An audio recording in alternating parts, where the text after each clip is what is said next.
প্রিয় দেশবাসী, আসসালামু আলাইকুম। আমরা সবসময় বলছি, আমরা যা পাই তা দেখানোর চেষ্টা করি। আমরা এখন আসছি আমাদের চ্যানেলটাকে প্রত্যেককে জানাই শুভেচ্ছা অভিনন্দন। আমাদের চ্যানেলে গান, নাটক, আবৃত্তি অনেক কিছু পাইয়া যাইবেন। আমরা বিভিন্ন পর্যটন, বিভিন্ন দেশ বিদেশ চিত্র তুলে ধরি।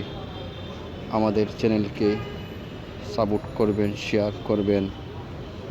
আমরা সবসময় বলছি, আমরা যা পাই তা দেখানোর চেষ্টা করি।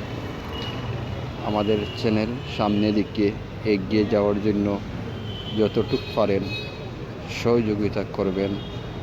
আমরাও আপনাদের চ্যানেলকে যতটুকু পারি সহযোগিতা করব, এই আশা ব্যক্ত করে আমার কথা শেষ করলাম। খোদা হাফেজ।